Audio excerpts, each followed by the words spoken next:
Hey guys, this is an edit that I needed to put into this video. I recorded the long version of it prior to thinking about this, but if you'll notice in the opening, it says Studio One Podcast on the mic with KCB. Once you guys listen to what you're going to listen to, I am going to start that podcast. You'll understand more as you watch why I can't do it at the moment, but that's why that the intro is what it is. So, just saying. Love y'all. What's up, everybody? It's your boy KCB, Dirty Birds Productions. Coming to you from the beautiful, beautiful mountains, Smoky Mountains, northeastern Tennessee. This one's going to be a little different. Normally I'm talking about politics, trying to make a life. But this one's going to hit a little close to home. I'm actually going to be bringing you guys in, some things that not many people in my life know. Actually, only one I think that I know of even knows anything about it. So I'm going to give you a little backstory first. February 19th of this year, I turned 47. Yeah, I know. Good for 47, huh? Since I was 22, 23, I guess. Somewhere along in there. I was a union millwright. I worked on the road. Solely at that time working for Brunswick Bowling, building bowling alleys. And acquired a taste, I guess. Well, actually, I didn't acquire a taste. We'll start from the beginning. We were working one New Year's Eve, or the night after New Year's Eve, working graveyard, on the job, rushing, in a hurry, and ended up breaking my foot, actually snapping it in half. So went to the hospital that night, and we're working in Atlanta, Georgia. And at that time, you could basically walk in a doctor's office with a hangnail and get as many opioid pain pills as you wanted. So I broke my foot, went to the emergency room, got a couple shots of Demerol. Didn't know it at the time, found out later in life that I have I don't know if it's immune deficiency, but I've got a very, very high tolerance for medication. It takes a lot more medication to work on me than it does, I guess, normal people. But anyway, there was so much swelling that the doctor couldn't take care of it there. So they wrote me a prescription, Percocet 10s, and sent me home. Well, I think it was like 30, maybe 40 of them. I can't remember. But over the weekend, I took every one of them. Monday morning, went to the doctor in Tennessee. Now, it wasn't as easy then to get them in Tennessee, but you still could. And they just wrote me another script. Went through those in a couple days, wrote me another script. So by the time that my foot had healed, I had acquired the taste for the old opiate. And from that point up until 2014, on a daily basis, I would shove in my face as many and any kind of opiate that I could get my hands on. I mean, folks, look at it this way. I was working on the road as a union millwright, making union scale, and barely living paycheck to paycheck, just with myself.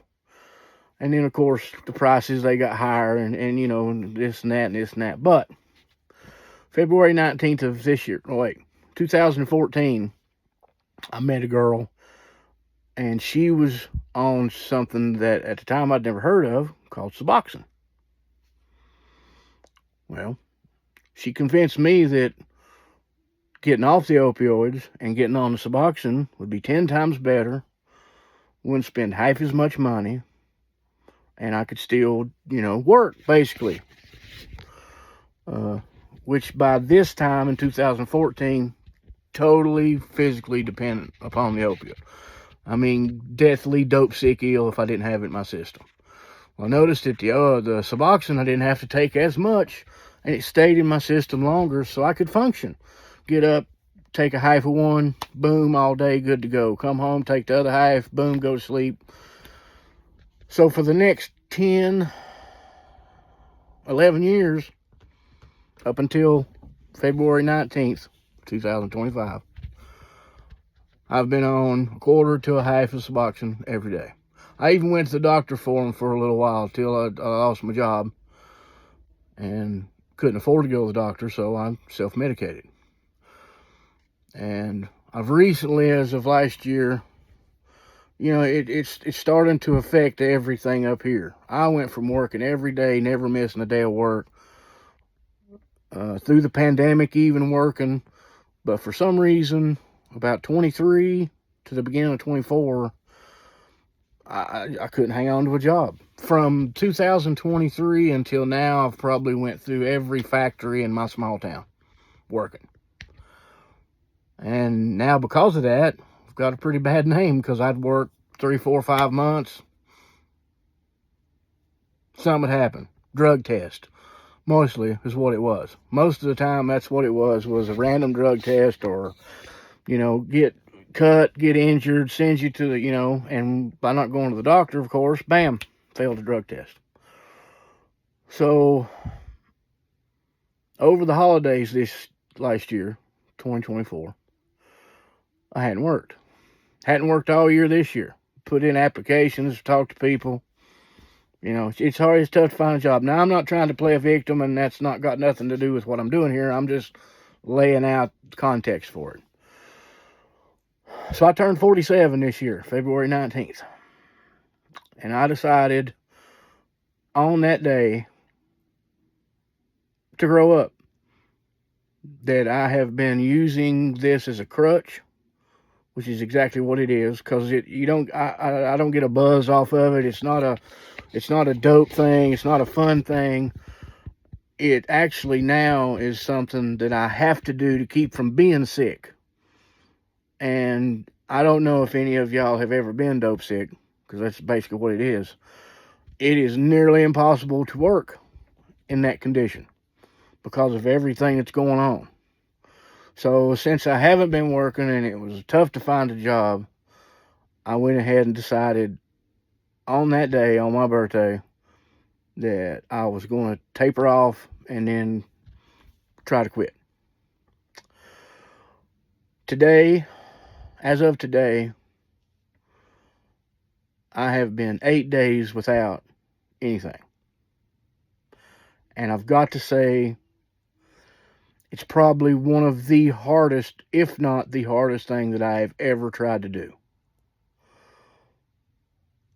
Every minute of every day since after the third day, it's all I think about is just feeling the way I feel right now. I can't be away from the toilet more than 5 minutes. Drink water, goes straight through me. Eat a piece of bread, goes straight through me. Can't sleep, restless leg syndrome, the hot tingles, I'm freezing to death and burning up at the same time. It's just, like I said, it's something that I've never been through, and it's the hardest thing I've ever gone through. And today was probably one of the worst days I've had. If I could have got my hands on something today, I would have used. So I thought about this.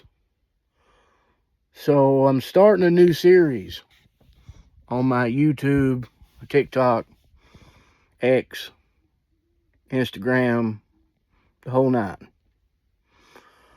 I'm going to bring you guys along with me through this journey.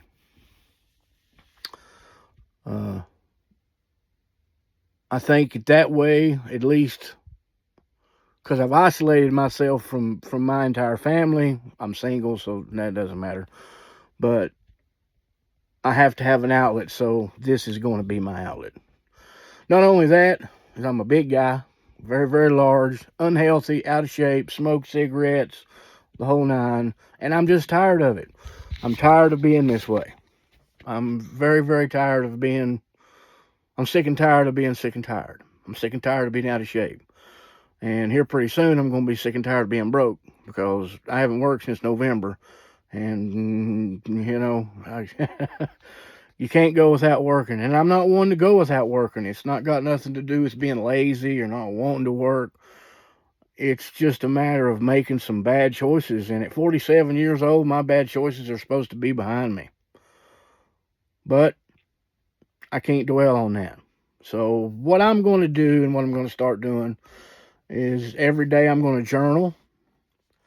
Uh, Once I can get myself up off this bed and actually try to do something, I want to start exercising. I want to start getting myself back in shape. I want to quit smoking. So I guess this is me reaching out to all of you out there that's going to see this, letting you guys know what the deal is, let you know what's going on.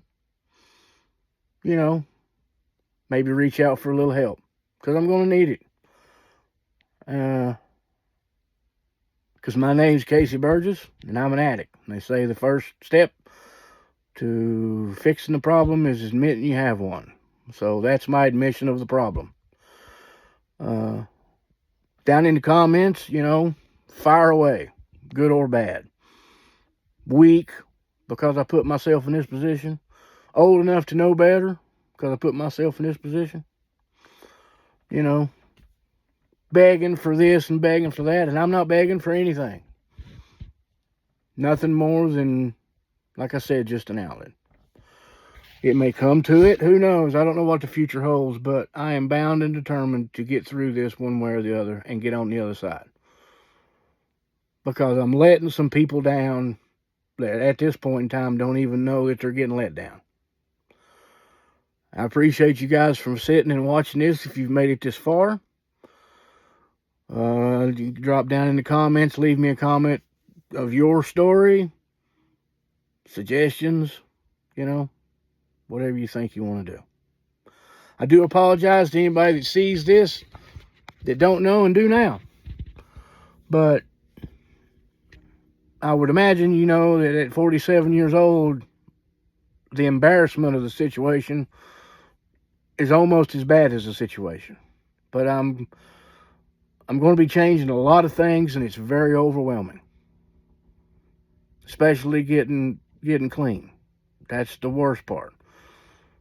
And then once I do get clean, we're all going to go through my transformation and getting back in shape, getting healthy. So, again, I apologize to anybody that gets this the way they're going to get it. But it is what it is. I love y'all with everything in me.